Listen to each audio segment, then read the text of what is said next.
So, okay, we'll start. Good afternoon. I hope PPT is visible now. Yes or no? Yes or no? Yes, sir. Visible. Okay, okay.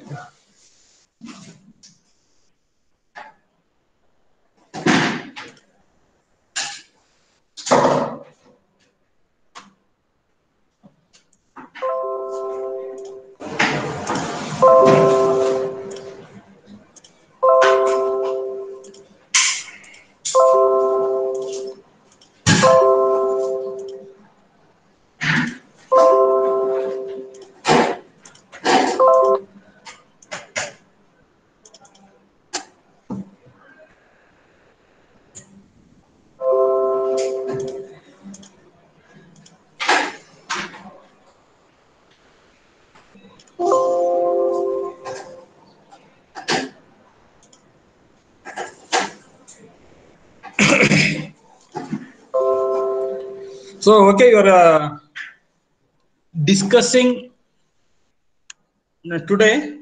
Starting the experiment. That is a universal testing machine. So, there are many tests will be conducted using universal testing machine. And one of the tests today we are going to do is the bending test. Now, if you start from this, so those who have the soft copy of the manual are better to have a hard copy of the manual itself. Take the printout and keep the hard copy of the manual. Parallelly, you can refer. So only thing is you have to study the behavior of the given material under bending load. So what is behavior is, so it is nothing but a response of the material for external loading. It is nothing but it is referred as behavior of the material. Then other than finding out the behavior of the material, behavior of the materials are is nothing but load versus deformation diagram. Once you apply the load, slowly increase the load, how deformation takes place, that is nothing but a load versus deformation curve, or that is nothing but a deformation, the behavior of the material. So we can understand the behavior of the material when it is subject to external loading, when once you draw your stress strain diagram or load versus deformation diagram. I think you are familiar with the load versus deformation diagram. You can understand better with respect to the spring. If you apply 1 kg of load, imagine the load is magnitude of the load is 1 kg and corresponding deformation will be that it will be around 2 mm. If we apply 2 kg of load, the corresponding deformation may be 4 mm. If we apply 3 kg of load, the corresponding deformation may be 4 mm. For each and every load, we will get deformation. So most of the cases, deformation is on x-axis. You are marking deformation on x-axis, measuring from the x-axis, marking on x-axis, and load axis is nothing but y-axis. X-axis is deformation axis, or when you come to tensile test, it is the stresses. In the similar way, y-axis is nothing but the deformation axis, the load axis. In the So that is the deformation. You're talking about the deformation or behavior of the material, one property. Then when come to modulus of, there are some other properties you have to determine from conducting bending test. So one is modulus of elasticity. This particular property you are finding out even for bending test also, not only the bending test, this particular property is finding out, you're going to find out for the tensile test also, compression test also. So what is the modulus of elasticity? Sir, excuse me. Tell me. You will be posting this PPT in the classroom, right? PPT, no, video will be posted in classroom, not PPT. Can you post this PPT No, also? PPT. What is there in the manual, same thing is there in PPT, nothing else. Nothing else? Okay, okay. Thank you. Only extra for photos I am putting, that is not so important. Yeah. Right. What is you refer in the manual for your exams point of view? And if you have a doubt, you refer this video, lecture video. Okay, sir. Thank you. So whatever the it is there in the manual content, same thing I am putting. I am putting one information here, one more information in PPT, this manual. So finally, you should have a common the material. Those who are really interested, you can get some other material. You can read self-study. That's the one part. But some photos I am adding so that to understand better actual photo, because you are not coming to the lab. So I am putting extra photos that is there in this one. Then that is now elasticity is the one more property we already discussed. I think someone can tell what is elasticity now. What is elasticity? In the first introduction class, we have discussed about elasticity. So conducting bending test, even in the offline classes, also hardly take around 5 minutes time. Only hardly it will takes only 5 minutes time. But you have to understand many concepts. So one of the material properties, the elasticity. The modulus of elasticity we'll discuss later. Now tell me what is elasticity. Madhu, what is elasticity? In your own word, tell me. In general, if in general meaning of elasticity or some example for the elasticity. Can I tell, sir? No, let Madhu. Madhu, you're not responding. If you're not responding yes or no, I don't know the answer. Sir. Then Sir. Tell me now, what is elasticity? Sir, actually, I am the first. Huh? Today only I joined the class. What about others? Others we can option. Someone is ready to answer. Now we can Sir, answer. elasticity is the property of a material by virtue of which it returns to its natural state after the removal of an external force which caused it to elongate. An No, example will be that's correct, 100% correct. Yeah. So when you come to normally, when you come to being an mechanical engineering, so normal state is normally referred as original position and original size. The original shape when you come to our mechanical engineering, especially for material science as well as your mechanics of material or even for empty lab. So it is some other book it may be given in this physics also, but normally when with respect to your material testing laboratory, the normal state refers to it's also correct or original state. So original state refers to the original size of the original size as well as original shape. Sometimes size is almost same, length remains same, but the shape may be distorted when it is subject to some external loading. Sir, can we say natural equilibrium state? Like natural state. No, because wait for few more days. If you have Callister test, we start reading. Those properties are well defined in material science. Okay, sir. Those definition, exact definition, and in the examination you have to reproduce the same definition. But if you can explain in your own words, but when you come to definition, you have to stick on to the one definition only. Yeah. But for your lab is considered, first you have to understand what is the elasticity. So elasticity is the property when material is loaded up to that particular limit, and when material is loaded, it undergoes deformation. Then load is removed, then it come back to the original shape and size. That property is referred as the elasticity. Then, so here you are talking about the modulus of elasticity. The modulus of the elasticity is nothing but, if you stick onto that modulus of elasticity, what is modulus of elasticity? That is nothing but Young's modulus. Yeah. Young's modulus, you are familiar? That is Ratio of stress by strain. So why this Young's modulus is required is, so it gives what is the resistance offered by the material for the deformation. It is not just it is a stress by strain. It is the resistance offered by the material for the elastic deformation. You can say that it is for the elastic deformation, not for the plastic deformation. So now if you consider this E is equal to, on the right hand side sigma is there, in the denominator by epsilon. So now, so E is given for the given material is fixed. E is fixed now. So for copper is having a specific value of this Young's modulus.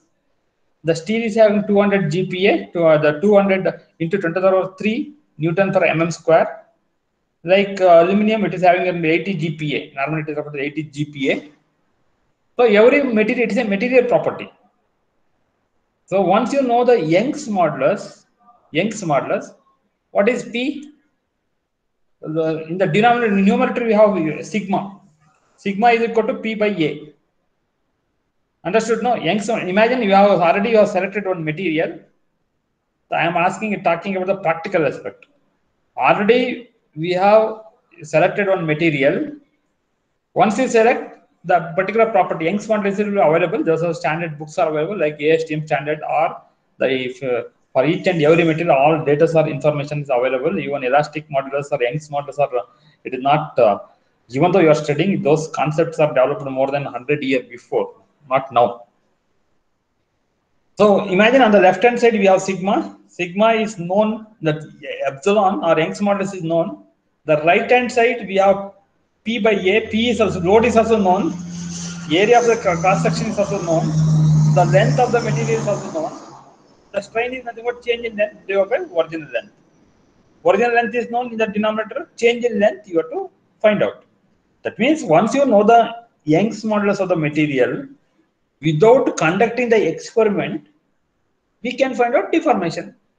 You understood? Now E is equal to P sigma by epsilon. Sigma is known. We know we have some arrangement to measure the applied load. Area of the cross section is known. In the denominator, delta L we need to find out, but L is known.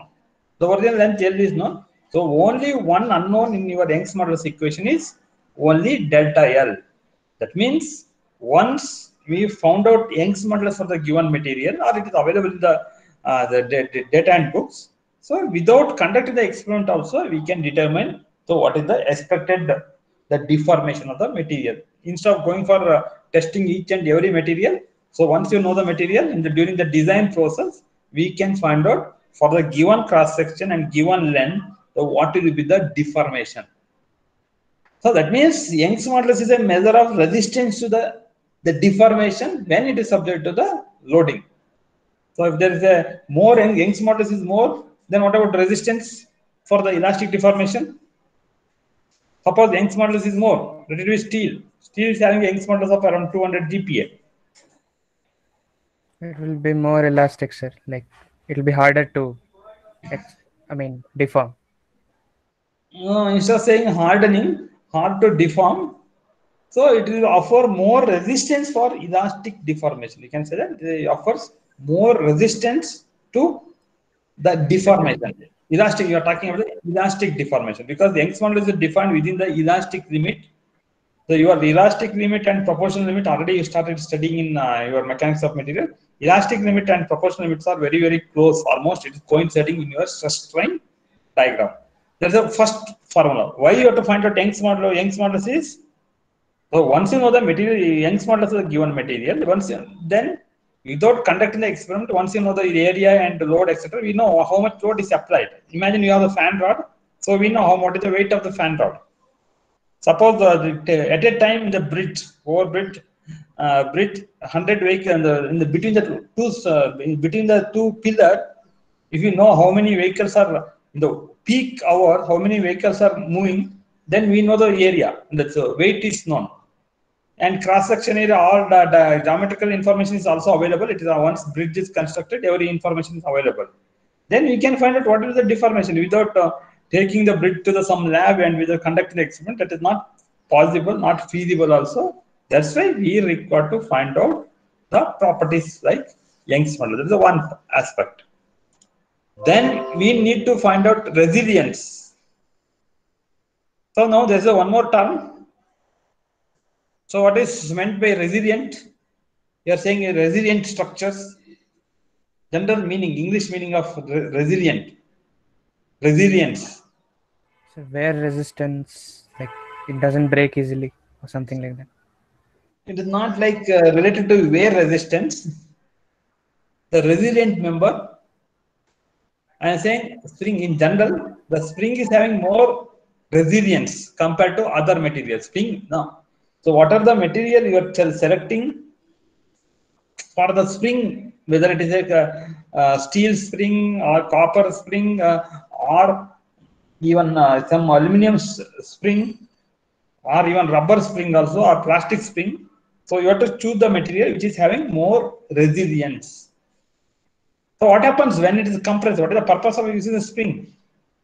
Even below the lift, there are four to five, there are minimum 4 springs are available. So suppose if in because of some reason, if lift falls, it will go and hit the spring. So once it hits the spring, you have huge amount of impact energy because of this the falling of the lift. It will absorb the impact energy. That means, so once you say that it is a resilience, so it is energy available or capacity to absorb energy when it is loaded within the elastic limit. You have to remember, the resilience is the property of the material. It's an energy absorbing property of the material. It absorbs more. Once a material absorbs more during deformation process, then it is referred as the resilient member. The most springs will comes under the resilience. Resilience of the spring is more compared to other structure. That is the resilience. But again, each and everything we'll discuss in the materials and definition. So then one more is modulus of rupture and one more is toughness. So there is a stiffness is one property and one more is toughness is one more property. You should remember what is stiffness and what is toughness.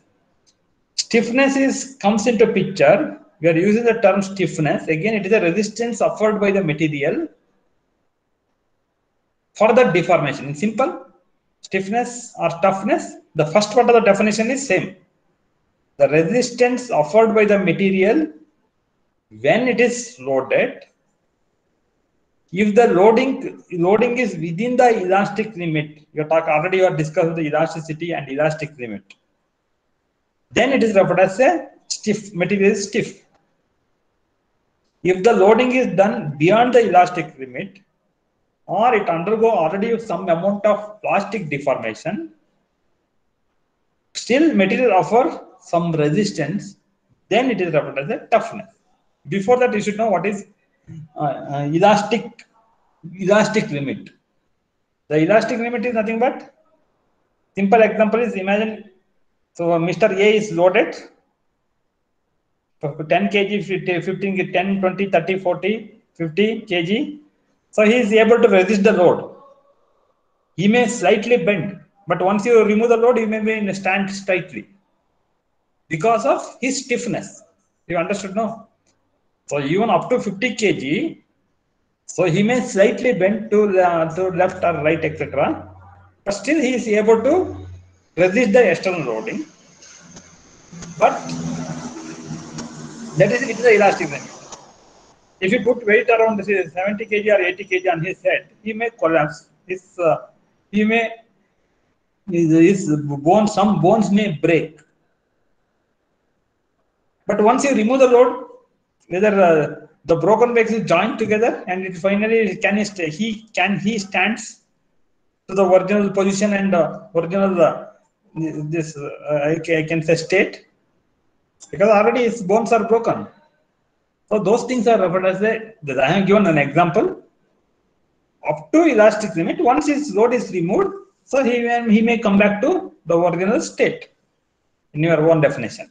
But so once load is going beyond certain limit, so then the material may undergo the permanent deformation. If you fall from the 1 to 1 feet height nothing will happen. If you fall from 10 feet height, your leg may break. So that breaking, it is nothing but a plastic deformation. If you fall from 1 feet height, so your hand or something may bend, but you can recover. Hardly you can recover. But here in the case of stiffness, so there is a recovery to the original position and original shape. A simple example, a technical example now I can give you spring. The spring is loaded up to elastic limit. So there is a one limit. If you load behind elastic limit, the spring may permanently compress. Even though if you remove the load, it will not come back to the original height. Imagine original height is 10 mm, relatively 10 centimeter. You can imagine. If we load beyond 10 centimeter, beyond the elastic limit, elastic load, so then even though after removing the load, the height instead of 10 centimeter height, it may be around only 9 centimeter or 8 centimeter. Because already it is compressed, so it already undergone the permanent set. Instead of saying plastic deformation, we can say permanent set. Example is the rod bending in the construction site. They'll go for permanent deformation, not your elastic deformation. There are two types of deformation. One is plastic deformation and one more is elastic deformation. Based on those deformation itself, there are two subjects are emerged. So there is a one subject exclusively for studying the elastic deformation. That is the theory of elasticity. There is a separate subject. It's not here. You are using one small line here, but theory of elasticity. So if you are studying the how material behaves, you are talking about the behavior. So that subject is related to the theory of plasticity. So that means when you talk, because in general you have to remember conclusion is very simple. So when material is loaded, it undergo deformation. It's a simple concept. The deformation may be permanent deformation or it may be temporary deformation. If it is temporary deformation, it can once load is removed, so it will come back to the original position. So now when you're talking about the resilience, the amount of energy material can absorb when it is loaded elastically within the elastic limit, then it is referred as a resilience. Most of the steels having good resilience, especially steels used in the spring, is having good resilience. Then one more is toughness. So resilience is mainly for within the elastic limit. If the deformation or loading is within the elastic limit, if the elastic limit crosses, I am giving the same example of the spring, 1 kg of load, 1 mm deformation, 2 kg of load, 2 mm deformation, 5 kg of load, 5 mm deformation, 10 kg of load, the 10 mm deformation. If you plot load versus deformation, you get straight line, it is almost for 45 degrees. That is, by geometry itself, we know that. If you applied more than 10 kg of load, that will be 11 kg of load. So instead of getting 11 mm deformation, you may get 13 mm or 14 mm. Because initial level it is straight line or it is a linear behavior of the material. One is linear behavior and one more is non-linear behavior. The linear behavior is most of the time it is within the elastic limit. Non-linear behavior is after the plastic limit. So if suppose you are constructed in the construction, they are going for the rod bending. Simple, you can name. Most of them might have seen. There's a permanent deformation, not temporary deformation. He is bending with some certain amount of force or hitting with hammer, etc. So it will be permanently set or permanently bent. Those deformations are referred as the permanent deformation. Even in the foundry lab, you are doing foundry and forging. You are heating the red hot metals to red hot condition. You are permanently bending the material or going for the permanent deformation. Then there is a modulus of rupture. There is again formula you have to understand. Once you understand what is the bending stress, you will understand there is a separate formula for modulus of rupture. So what are the different types of stresses? Can you name? Some of you can name. Already studied in your mechanics of material. What are the different types of stresses? So shear stress, Shear volume stress? stress. Longitudinal stress. Bearing stress, sir. Direct stress. Lateral Bearing stress. Bearing Bearing stress. stress. So, okay, you have named some of the important stresses developed in the material, but stresses in general, we can classify into only two categories of the stress. One is normal stress and one more is shear stress. So, normal stresses are either it may be compressive or it may be tensile. So, why you are saying it is normal stress? Suppose you can imagine the fan rod. Imagine the fan is not rotating. So, you are mounting a fan. Because of self weight, you try to pull the fan rod in the downward direction. The area which resists the external loading is nothing but a cross section. The stresses are acting perpendicular to the cross section of the material. So hence it is referred as a normal stress. So imagine you have a cube. If you pull it from left to right, we have the cross section area on the left side, one cross section area, right hand side, one more cross section area. Only those cross section area will resist the external loading. Or if you don't understand, imagine you have a fan, you are familiar with the fan, the load is acting in the downward direction. Load is acting in the downward direction. What about the cross section of the fan? Loading direction and cross section directions are same or different? We have plane, no? If you cut the fan rod, you get circular plane. Whether circular plane is parallel to the loading direction or perpendicular to the loading direction. You can imagine a fan rod is cut. Imagine on one section of the fan rod, load is acting in the downward direction. What about the angle between loading direction and the cross section? Is it 90 degree or 180 degree or both are in the same direction?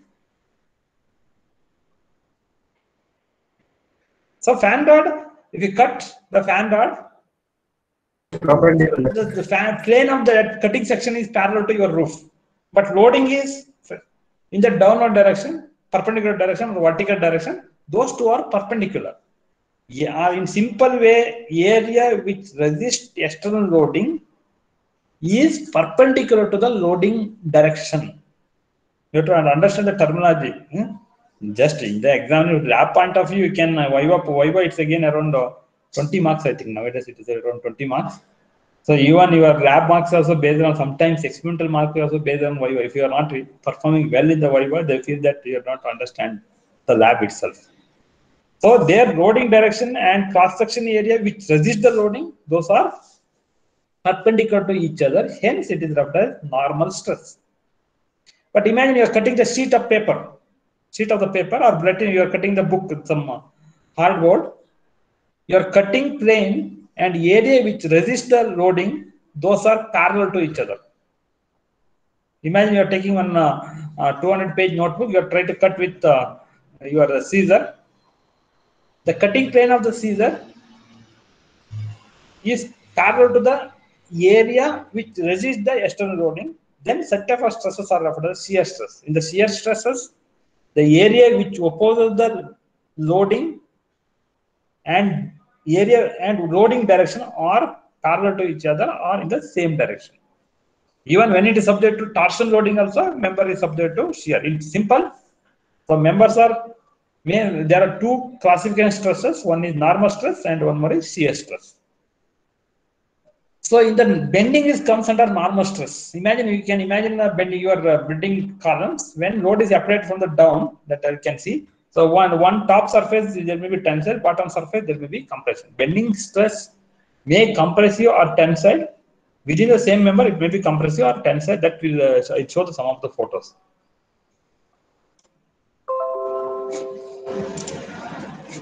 So now I am giving just the introduction to the UTM. This is the UTM machine what we have in our college. That is a universal testing machine. It is 40-ton capacity. It is referred as universal testing machine. Universal testing machine. By using this machine, you can conduct tensile test. You can perform bending test. You can perform bending. Tensile test is nothing but to determine the the strength of the material when it is subject to tensile loading. Bending test means what is the strength of the material. So when it is subject to bending load, at the same time, it may be you can conduct some shear test also. All tests are conducted. Many of the tests you can conduct by using machine. Hence, it is a universal testing machine. It is the same company what we are showing. I'll show the. Then there are different types of loading. I hope you can understand better with this diagram. So one is compressive loading. It is pushed. Imagine you have the steel rod. You are pushing from both the side. Then it will be compressive loading. But what is the load resistance, the area perpendicular to loading direction? This is a circular area. This is the area which resists external loading. And this is the force direction. These two are perpendicular to each other. Here also it is perpendicular to each other. So here also you can see loading direction is upward. The plane direction is parallel to ground. Hence those are comes under normal stress. Either it may be tensile or compression. Those two comes under normal stress. So then it may be subject to twisting moment. Hence it is referred as torsional moment. You can show an arrow that may be subject to torsional moment. When it is supported on both ends, imagine you can I think you can see small arrows. It is supported here. Here also it is supported. When it is supported from both the end and load is applied in this direction, then it is referred as bending. So that means in compression, when material is compressed, compression stress is developed. When material is pulled apart, try to pull, so tensile test is developed. When it is twisted, the torsional load is applied on the member, like rotating the stick, holding the fixing the one stick and rotating the other stick, other end of the stick.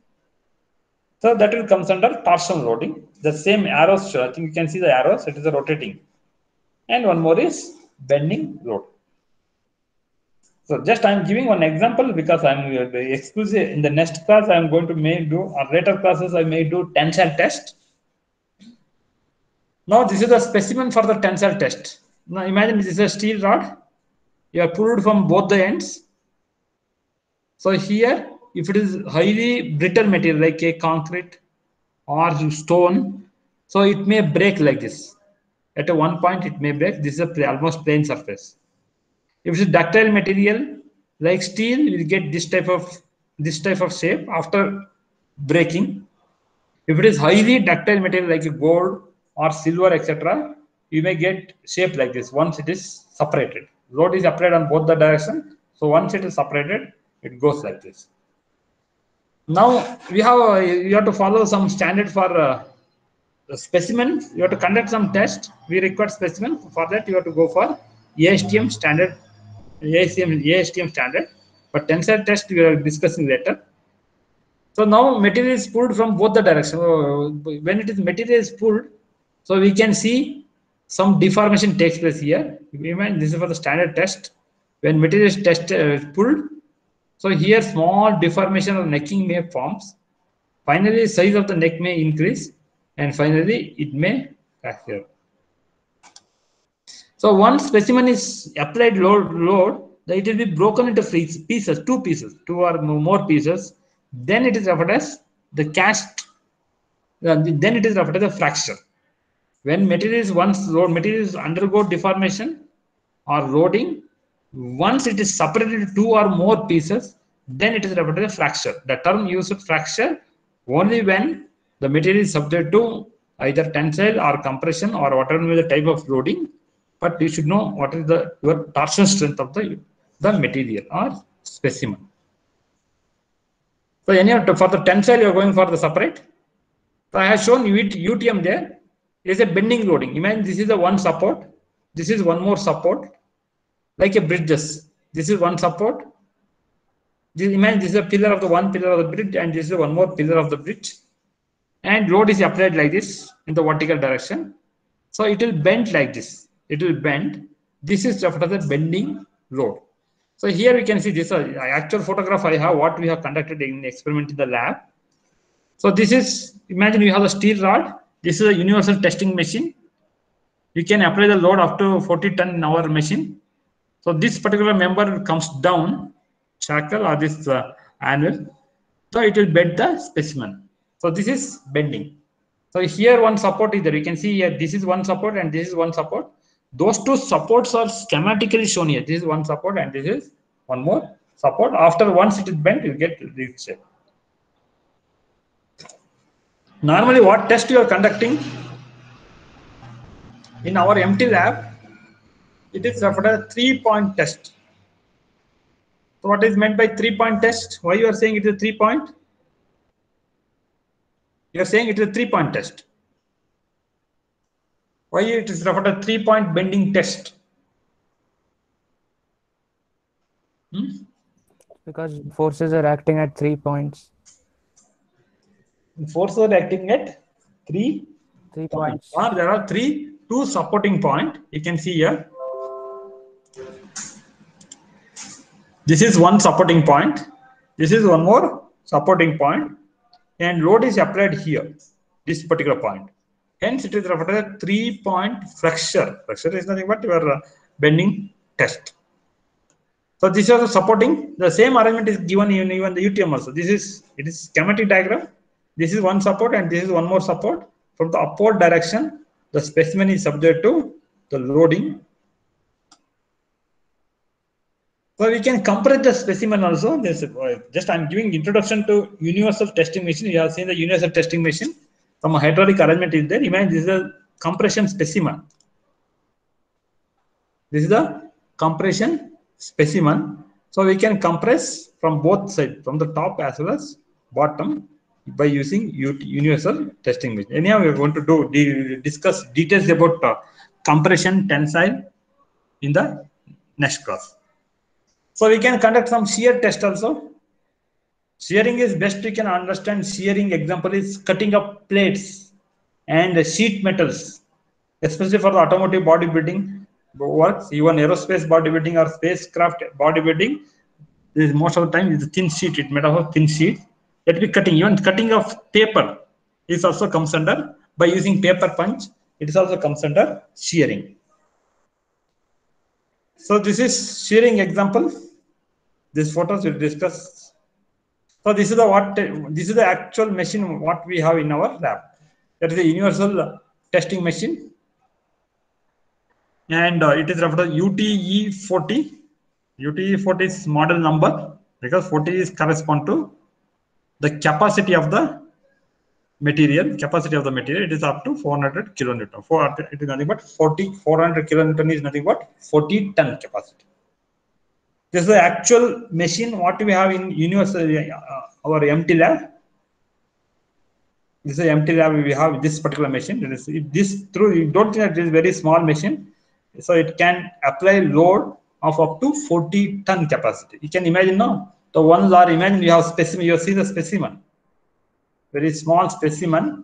This specimen can be loaded up to 40 tons. That means on this specimen, it is almost equivalent to keeping that 4 to 5 lorries only on above this particular specimen. It is not equivalent to applying 40 tons of the load. You understood, no?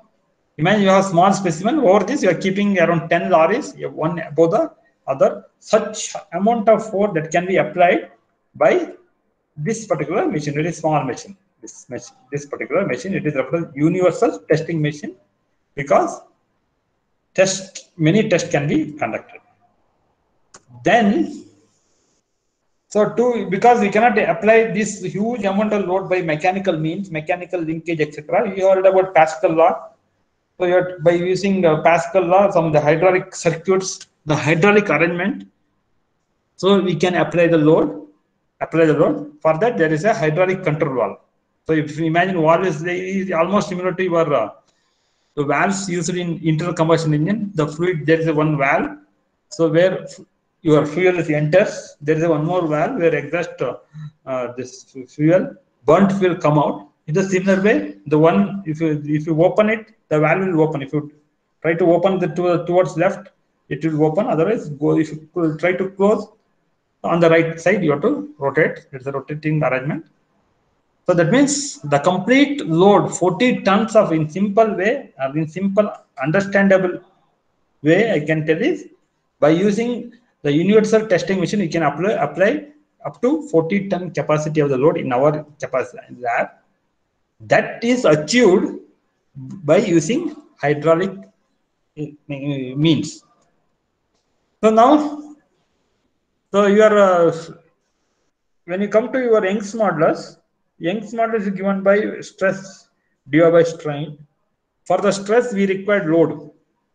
The stress is depending upon the load. We require some, when you conduct the experiment, you have to measure how much amount of load is applied to the specimen. So before that, I'll show one specimen. This is the wooden specimen. So now you are applying see here, this is the wooden specimen. You can see here, I have taken series of photos, you can understand better. If instead of showing videos also available, you can see. So this is the specimen, wooden specimen.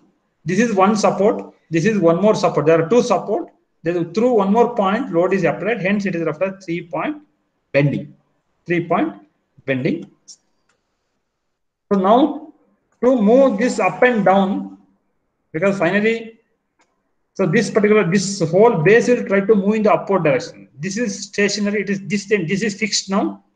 This complete base of the machine will try to move upward direction. That way only load is applied. Don't think that this particular member is coming down. No. The complete base where the specimen is mounted, that will try to move upward direction by using hydraulic means or by using your concept of using the Pascal law. So this is the special arrangement. This is the arrangement. So here you have to keep the specimen especially for the bending. When you come to compression and tensile, the concept is totally different. Mounting of the specimen is totally different. So now the specimen is mounted. Now you have to take the readings. So imagine you are applying only 10 kg of load, we get some transverse deflection. This is the axis of the specimen. If the deformation is perpendicular to the axis or longitudinal to the axis of the specimen, then it is referred as transverse deflection. So deflection you have to measure how much deformation. We cannot use the scale for measure the deformation. So how much amount of force is applied, how much an amount of deformation occur. For that we have digital display. See here, the displacement, it is nothing but a deformation, or it is referred as transverse deflection when it comes to the patent. So now on the right hand side, the right hand side is the load, the left hand side is the displacement. Imagine we applied around 1.3 kilonewton of load. It is 1.3 kilonewton because you can see here 1.34 kilonewton. There is no deformation in this particular value. You applied 1.34 kilonewton. There is no deformation. So you're measuring the displacement of. No, you have to remember like this. What is Young's modulus? Young's modulus is equal to stress divided by strain. What is stress? We have to find out stress. What is stress? Load divided by area. Area of the specimen you can measure by using vernier caliper or regular caliper or micrometer. Then we require load to find out the stress. You understood, no? Yes, sir. Here when you're bending that 3-point bending thing. All finished. That means we need to measure load to get the stress value. Finally, our aim is to find out Young's modulus. Young's modulus is given by stress by strain. We require stress value. Stress is given by load divided by area. The load is, so you are applying load continuously. That load you have to measure. So you are not measuring the load. So you have some, it is electronic UTM. There are many UTM. One is regular mechanical UTM, where you have to continue. There are some pointer, it moves. You have to measure the load, but it will display the load here. Right side display the load. Then you have to go back start from the Young's modulus. Young's modulus is equal to load divided by area. The stress is equal to load by area. Numerator is over Young's modulus part. Then denominator we have the strain. Strain is change in dimension divided by original dimension. So that is change in dimension is nothing but a deformation. It is also referred as a displacement here. That means you are measuring displacement. You are noting down the displacement when you conduct the experiment. You are noting down the forces when you conducting the experiment. If you know those two, once you know the load, once you know the deformation, We can find out stress, we can find out strain. Once you know stresses and strain, we can find out Yeah. the Young's model. It is very simple, but it is very simple in the case of compression and normal compression test and tensile test. But formula for the stress, bending stress is differs. For normal stress, load divided by area. But when you come to bending stress, there is a separate formula that I will discuss.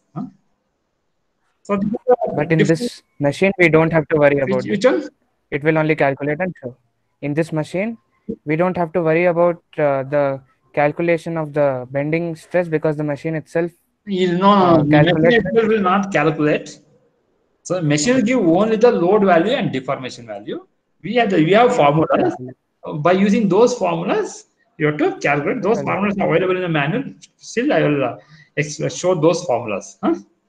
Yeah. Okay. But when you conduct the experiment, only two parameter you have to note down. In simple complete test, you have to note down only two parameter. One is deformation, and one more is stress.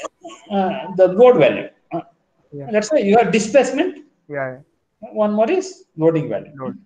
Yeah. So if you want to see some of the important parts of the machine, see this is referred to the cross set. This is table where specimen is mounted. This portion is referred to the cross set, and here hand wheel is there to move the this cross set up and down, up and down. There's a hand wheel is also available. So this is the control panel of the complete universal testing machine. There's a printer is also there. So whatever value you are automatically it will recognize the values. It will store the values of loads and deformation. What you are drawing, you are doing some load also deformation curve, plotting of the graph. The same work will be done by this printer. It is an electronic UTM. So all values will be noted and stored in stored. And after finishing the experiment, you can take the printout. And examination, you are not supposed to take the printout. Examiner will take the printout. He will keep the printout with them. And you are doing the manual calculations, manually noting down the load and deformation. You have to plot using graph sheet. And here we can compare. So what is the type of curve we are getting in the graph sheet? What is the type of curve we are getting in printer? If you compare, it will be almost same. That means for our reference, you are using. There is to move the cross set up and down, because whenever you are applying the load, that your cross set you have to move up and down. This you can see here. This is the cross set.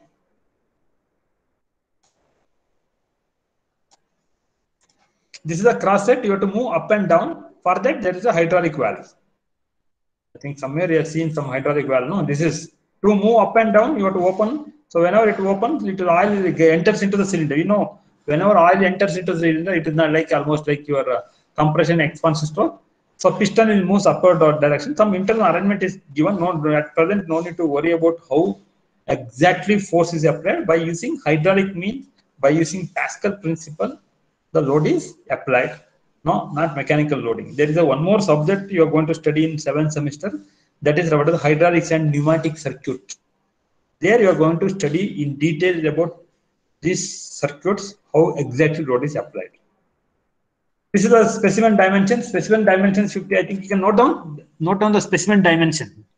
I told you to keep one observation book. Observation book of around 100 pages. So today's experiment is a bending test. You can note down. The specimen dimension is, note down those values. You have to do some calculations. The specimen dimension is 50 mm by 50 mm. That is nothing but a cross section. This is a wooden specimen. This is 50 mm by 50 mm. This square cross section. The length is 300 mm. This total length is 300 mm. You have to note down these values. You have to do the calculation. I'll give break during that break time. I'll give you around 5 minutes break. Then you have to do the calculation. You have to show the calculation. There is one more length, that is the gauge length. What is meant by gauge length? Length of the specimen is 300 mm. Gauge length. So here I'll show you what is gauge length.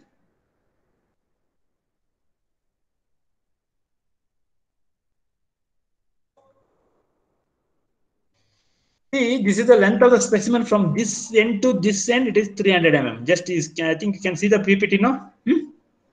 From this end to this end, that is the gauge length, and this is the total length. So you can see here L refers to 300 mm. S refers to your gauge length 200 mm. So center of this support and center of this support, between these two support distance is 200 mm. That is nothing but your gauge length. But total length of the specimen is 300 mm. As per this diagram is considered, S is 200 mm and L is 300 mm. The actual specimen itself you can see. So mounting and see here. The total length, I think you can see the specimen now. Because I started with the wooden specimen, because at least we can see the bigger specimen. If it is a compression very, very small, the total length of the specimen is 300 mm. So here there is a support. There is a cylindrical support, but it is strictly speaking, it's a point support. Here there is a support. The distance between this support is 200 mm. That is nothing but your gauge length. For all your calculation, you are taking the gauge length, not the length of the specimen, because this portion of the part is not undergoing any deformation. This portion is not undergoing any bending. Only the part of the specimen between these two support will undergo bending. For all your calculation, you have to take gauge length is equal to 200 mm. So now there's a hydraulic on-off is there. This is a hydraulic on and off. For hydraulic motors, you can off and on, similar to your regular electrical motors. To move the crosshead up and down to apply the load, there is a two button. It can be moved up and down. If you press this, this will move up. See here. If you press up button, this particular portion moves up. This is crosshead. If you press down, there's a down button. This will come and they apply the load on the specimen here. If it's a down button, if you press, it comes down and you try to apply the load here. So video is available, actual video you have taken, but the video, those you not understand the concept, just to get feel of the lab, how experiment conducted is. I'm showing the video, not for that. This is a control panel. You can here there is a one wall and this is one more. This is for mainly for the flow control wall, and this is up and down movement of the crosshead. This can be moved up and down. For tensile test, specimen is mounted here. This portion specimen is mounted. That we'll discuss later, not now. See here. So you are applying the load. But here you are marked. This is the gauge length. Total length of the specimen is 300 mm. The distance between these two marking is 200 mm. That is nothing but a gauge length. See here how the specimen breaks. So already you have conducted the experiment. You are applying the load. So once you apply load slowly, there is a load. You have to note down the load from the digital display. Finally, what you are doing is you have only two tabular columns. One is the displacement and one is corresponding load. Load versus deformation values I am giving today, and you have to calculate the remaining values. This is one more bending process. The same photo is repeated, I think. This is already repeated. These are the tensile.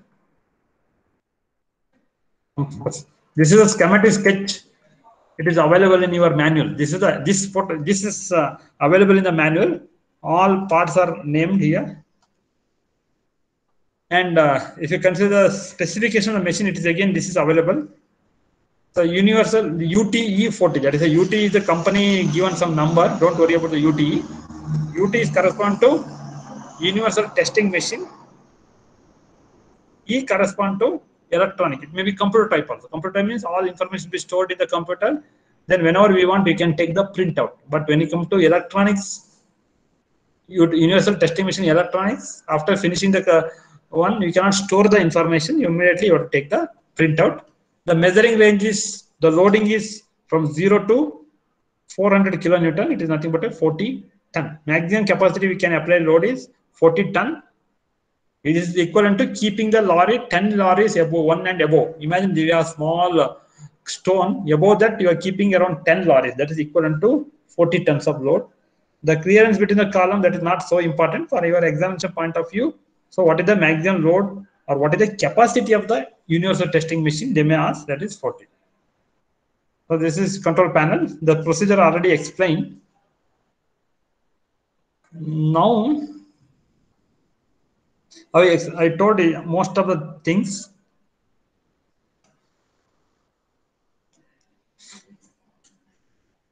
Can you note down the values now? PPT is not clear. I'll read. You note down the values.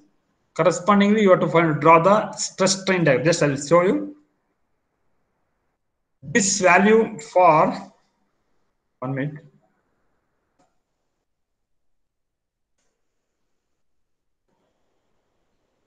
I'll make bigger. I'll remove all those things.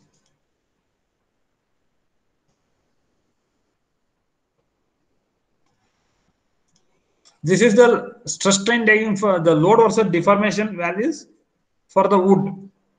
Already you have seen the experiment. So you are applying the load steadily by hydraulic means, and there is a digital indicator displays load and deformation. Already load and deformation noted. I am taking the value from your previous year record batch. This is the load and corresponding deformation.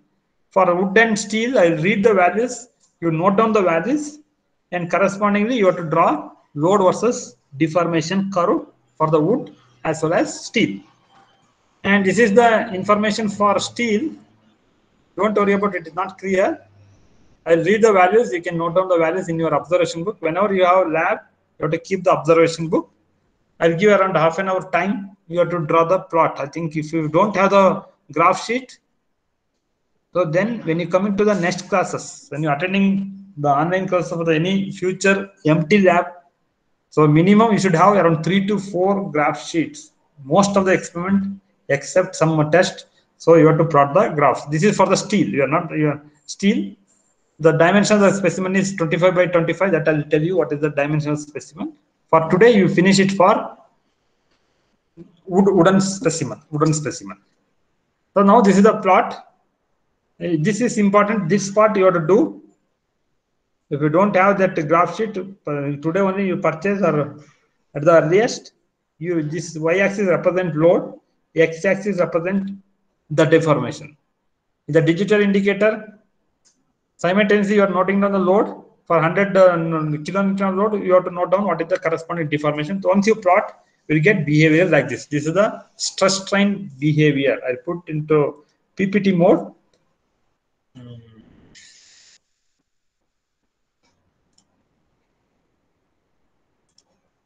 See here, I think there is some issue here. Only if you want. So initial part of the stress strain load versus deformation curve is almost straight line, not exactly straight line. You understood, no? You're talking about the elastic limit. So initial part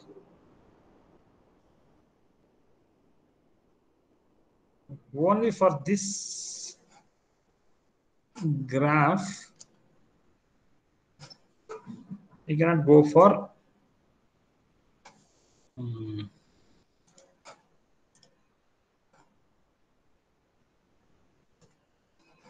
okay, no problem. Here only you can see. So you are discussing about the elastic properties or elastic limit. So initial part of the load versus deformation plot is almost straight line. From this point to this point, it is almost straight line. Almost straight line. So this is nothing but a linear region of the stress strain diagram. So Young's modulus is calculated. Slope of this graph itself gives the Young's modulus. So you are not going to find out the stresses and strain in the case of the bending load. Just you have to note down the load and deformation. Once you have the load versus deformation, if you know the slope of this curve by multiplying area of the material and length of the material, there is some formula. From that we can get the Young's modulus of the material. As per today's is considered, you have to find out, you have to draw load versus deformation. You have to find out the slope of the graph in the initial level of the graph. For that, you have to multiply by a factor that gives the Young's modulus of the material. So now observation, you have to material, and you can note down in your observation book, and same part is available in your manual also. There is a part of manual. The material is the wood, you can now take down, and breadth and thickness of the specimen is 50 by 50 mm. 50 by 50 mm. You have to note down. So whenever you have the lab, you have to keep your observation book ready. 50 mm by 50 mm. That already you have seen that specimen dimension is given somewhere. Myself is edited. See here, the specimen dimension is 50 mm by 50 mm. This is 50 mm. This height is 50 mm. This width is 50 mm. Then total length of the specimen is 300. The gauge length is 200 mm. Those things you have to note down. You have to physically you have to measure. You have to note down. But anyhow, today I am giving the values.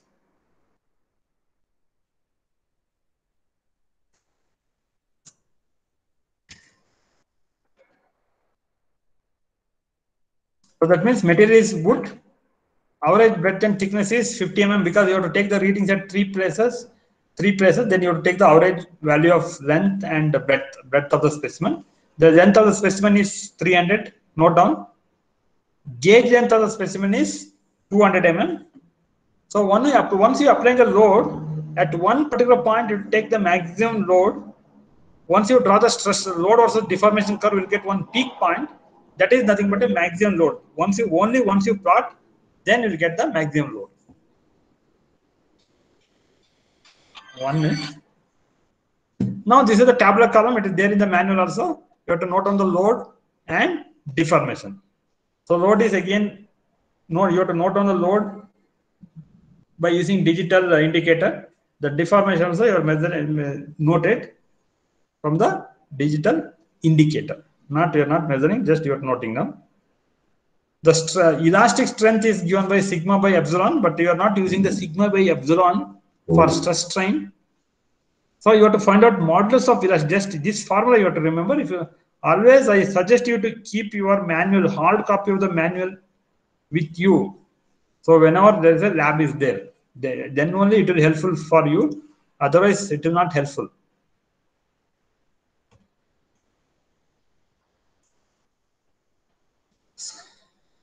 So now Young's modulus is given by FL cube divided by 48yi.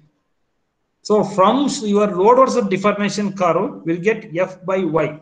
F refer to y-axis. Y-axis is the force. X-axis is the deformation. So F by Y is nothing but the slope of the load versus deformation curve. I cube is your inertia, moment of inertia. I is BD cube divided by 12. Breadth is 50 mm.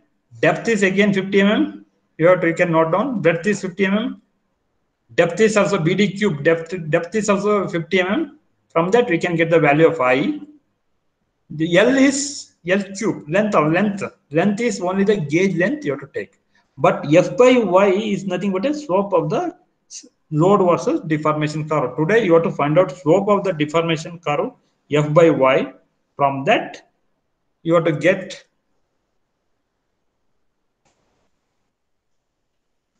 I'll make it little bit enlarged so that you can understand better. See here. So F by Y you have to remember, you have to can take it outside. That is the slope from load versus deformation. L is the length of the specimen.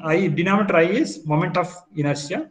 So finally you can see here. E is equal to L cube divided by 48. L is constant. I is constant. Only F by Y refer to, you can see here, F by Y from the graph of load versus deformation. It is very clear. Then this that's the modulus of elasticity. Then you have to find out modulus of rupture. The modulus of resilience is given by Fy divided by Al. The modulus of rupture is MC divided by L. So where M is the moment, maximum bending moment. What is bending moment? So C, what is C? What is C? Imagine you have the beam. You studied the neutral axis of the beam in your first year civil engineering and mechanics or some other civil subject. The distance between topmost fiber or bottommost fiber from the neutral axis is referred as a C value. Someone can suggest what is the value of C for your specimen. What is the value of C? Those are the theoretical concept here. So now,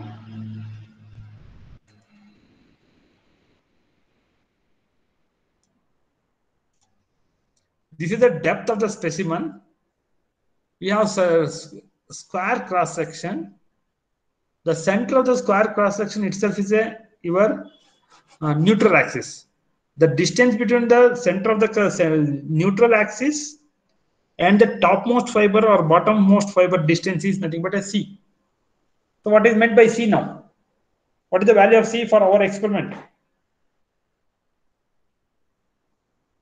So imagine the beam.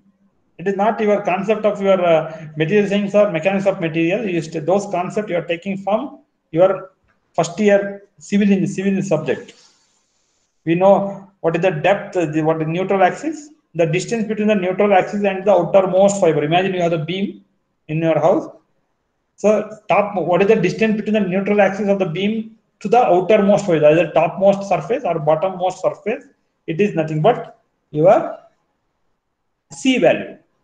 So total height is 50 mm, midpoint is 25 mm.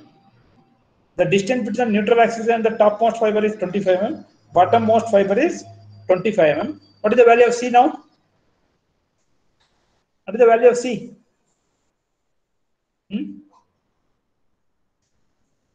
What is the value of C in our case?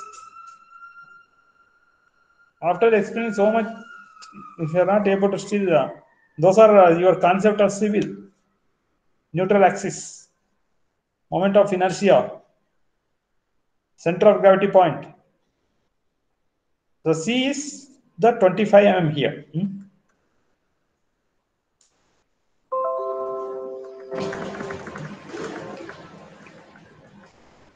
This is the value just. So what I'll do is you note down the values.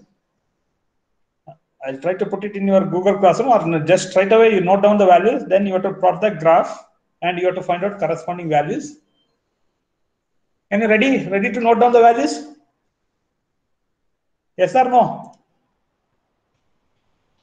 If everyone is not responding, what I have to conclude? What you have to do now? Ready, sir. So ready, note down the values. I may put these values in Google Classroom. These 3 photos I'll put it in the Google Classroom. The images I put, so that afterwards also you can refer. But it is not clear because note down the values. Load, we make 2 columns. If you have the manual, hard copy of the manual, directly you can write it in your manual itself. So unit of the load is kilonewton. Unit of deformation is mm. 1 kg load, the deformation is 1.6. Just you note down 1 kg load, 1.6 mm deformation. 2 kilonewton load, 2 kilonewton, 2.1, 3, 2.5. In a tabular column you have to write. That's why I told you to keep observation book. That observation book will be checked once you come to the college. It is not like what happened in our second semester. It may not happen in the third semester. Second semester somehow you given some relaxation, no examination. But now definitely you have examination.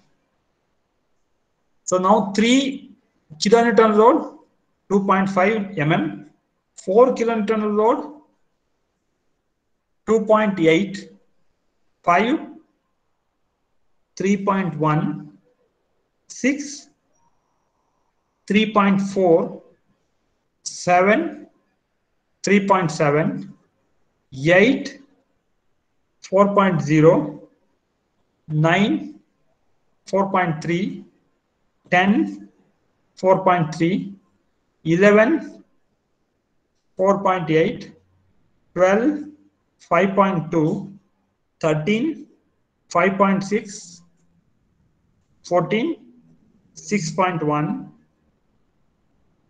Then after 14, you have to remember we have F maximum when you're finding out the bending load, bending moment M. After 14, you need to take up to 14 kg of load, the 14 kg of load, then load value suddenly comes down to 11.5. That means it already crossed your elastic limit. So that is 11.5. Deformation is 7.7. Now today we'll do it only for the first lab today to familiarize with. So there are two important concepts. Point you have to remember when you come into for the next lab. No excuse. So you have to bring your manual, manual hard copy, preferably in a hard copy. We have some printers. Most of the students are from a city area. The printer, go to printing shops and get it printed manual. Keep the hard copy of the manual with you. Is the first point. Second one is at least 3 to 4 craft sheets you should have. There's a second point. Third point is you should have observation book around exclusive for the material testing laboratory. Those three things, and the pencil, scale, eraser, or geometrical instruments you should have. Then only you'll understand. Otherwise, if you listen the video, no use at all. But no other option at present. You are going for online lab. But if you just listen, that is not helpful for you. So if you want to read once again, 1 kilonewton, 1.6, 2, 2.1, 3, 2.5, 4, 2.8, 5, 3.1, 6, 3.4, 7, 3.7, 8, 4, 9, 4.3, 10, 4.5, 11, 4.8, 12, 5.2, 13, 5.6, 14, 6.1. Then after 14, so this stage I am talking about, suddenly load decreases. So why load decreases means, I am telling, see here, you are applying the load, the initially load value it increases, then so whenever it forms small crack in the specimen, imagine small crack is formed with minimum amount of load, there is a huge amount of deformation. That process is referred as a yielding process. That with minimum load, there is a huge amount of deformation. That's why the loading value suddenly comes down. With small amount of load, it undergoes huge amount of load. Or without incremental load value decreases. This point is referred as the yielding point that you are going to study in mechanics of material as well as in your material science. This is for the steel. Steel today I'll not do. Only for this wood, you finish it today. This is a graph. You get the graph like this. We have a load. Your load axis is y-axis, and deformation axis is x-axis. So now, when you come to formulas, you have to do the calculation. So this f by y, whatever the graph you are getting, this slope, that is nothing but f by y in the formula. No need to find out the f by y for each and every value. F by y is the slope. We can see a f by y. So length, L cube is length of the specimen, it is gauge length. The 48 into I, the 48 is constant, I is moment of inertia, that is BD cube divided by L. Take down where B is 50 mm, you note down the values, B is 50 mm, D is again 50 mm, I is equal to BD cube divided by 12 value. So F max, so you have the doubt about what is F max. So F max, for especially next formula it is required. F max is in this is, it goes to maximum amount of load, that is 14 kg, then it comes down. So 14 kg is the 14 kilonewton is the maximum load. In your calculation, all formulas are available in the manual. Only these values may not be available. The maximum load is your 14 kilonewton. This formula, you can find out the Young's modulus by using this formula. Then you have to find out the modulus of rupture. This is a resilience. So yielding point is nothing but your maximum load where exactly yielding takes place. Yp divided by A into I. So that means what is Y? What is Y here? That is again, here you are applying up to 14 kilonewton, the material resists the load, then yielding starts. So now corresponding load is 14 kilonewton, the FP, that one. FP, just you can note down FP is 14 kilonewton, YP is 6 Newton. I think over a period of time you understand, because mechanics of material you are studying stress strain diagram, even material science also you are studying stress strain diagram, then you can understand better, but practically you have to do those values.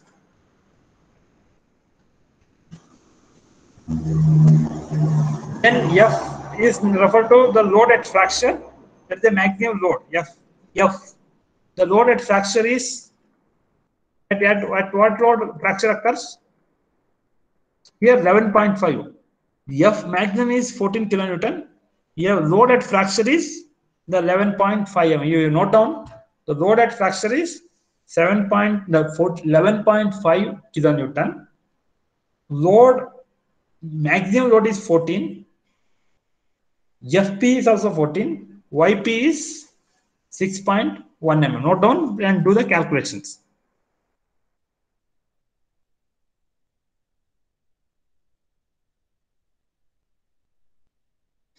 The toughness formula is given. The PF is nothing but a load at fracture. YF is the corresponding displacement. In our case, the YF value is 7.5 mm. 7.7 mm is the YF value. That is the deformation at the load of fracture load. And then everything is available. This is L. It is not AL. L is lowercase up. You can use uppercase. L is the gauge length of the specimen. This is not I. This is the L. Now these are the YO question is also available. The principle of working of the UATM is no need to worry about that, because it involves a lot of this hydraulics and mechanics. You should know what is bending and what is deflection. How deflection is measured? By using digital indicator. Moment of inertia you studied in civil engineering. You study, you get the information. Modulus of rupture, we have the formula. Bending equation, again you studied in your engineering mechanics. Sigma by y is equal to, that formula is there. Young's modulus and bulk modulus. There is a Young's modulus, E is equal to rho divided by A, this stress divided by strain. Similarly, there is one more formula. So now I am not asking you to do this part, because after first test you will understand better this part, because so this definition, everything you are going to study in some part you are studying in material science, in some part you are studying in your this one. So that is the end of your experiment. So now I think take around 5 minutes break and finish off calculation. That part you have to do. In parallel, I will create one classwork for quiz. Today's quiz I will create one group. I put the quiz within 15 minutes. We need the quiz also.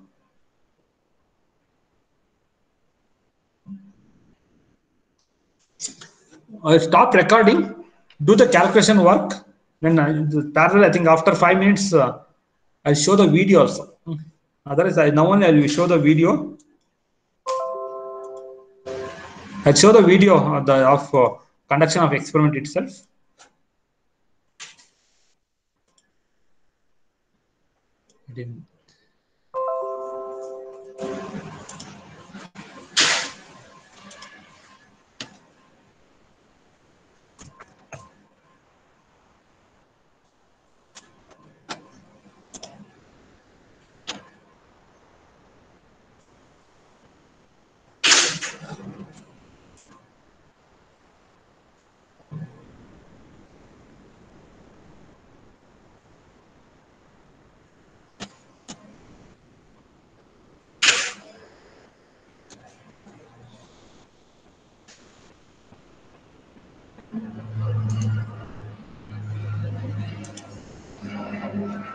Just wait, I'll show the video of conduction of bending test. Sripada, even video yathara ತೋರಿಸೋದು ಅವರಿಗೆ video ಬರುವಾಗ ಅದು open ಮಾಡ್ಬೇಕು sir, clear ಮಾಡೋದು ಅಷ್ಟೇ. Share ಮಾಡ್ಕೊಂಡು starting open ಮಾಡ್ಬೇಕು sir, ಅದು ಶೇರ್ ಅಂತ ಬಿಡ್ಬೇಕು.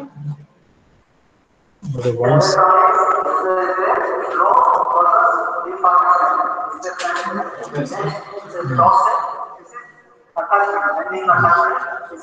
Just 1 minute. One minute, I'll share that video. I'll share the link also. You can see it from YouTube.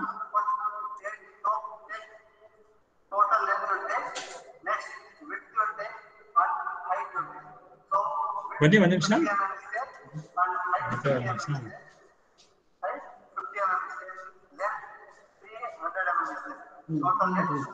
Open ಆಗಿದೆ.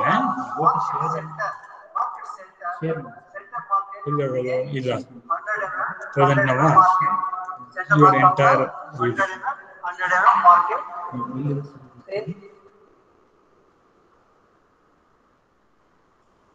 ಮತ್ತೆ ಓಪನ್ ಎಲ್ಲಿ ಸರ್ ವಿಡಿಯೋ ಮೊದಲೇ ಇಲ್ಲಿ ಓಪನ್ ಮಾಡ್ಕೊಂಡು ಶೇರ್ ಅಂತ ಕೊಟ್ಟು ಆಲ್ ಟ್ಯಾಬ್ ಅಲ್ಲಿ ಬಂದ್ಬಿಡುತ್ತೆ. ಮೊದಲೇ ಓಪನ್ ಮಾಡ್ತೀವಿ sir. 1 minute, I'm having some problem in sharing the video. ಏನು ಮಾಡಬೇಕು? Is it video is visible? Is it video is visible?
Is it video is visible? Is it video is visible? Huh? No, sir. No. Okay, right. Otherwise, we'll show it in the next class. No issues. Huh? We'll make some arrangement for it. We'll show it next class. Only the load versus deformation. Imagine you have already taken load and deformation from the digital indicator. Already values are given. From that you can get. You can plot the graph. Then argue the video around objective this MCQ questions that you have to finish within. I'll give the MCQ question within 15 to 20 minutes. That you have to finish. That will be end of your class. So now I'll stop. I'll stop recording. You can upload the video in the classroom, sir. Then we can see, I guess. Okay, I'll send the link to you. I'll put it in the Google Classroom. The link I'll put it in the Google Classroom. Is it there on the department YouTube channel? There also we can see, sir. if it is there. No, it is not put. Anyhow, it comes along with your regular video only. Regular this video will be put it in Google Classroom. No, huh?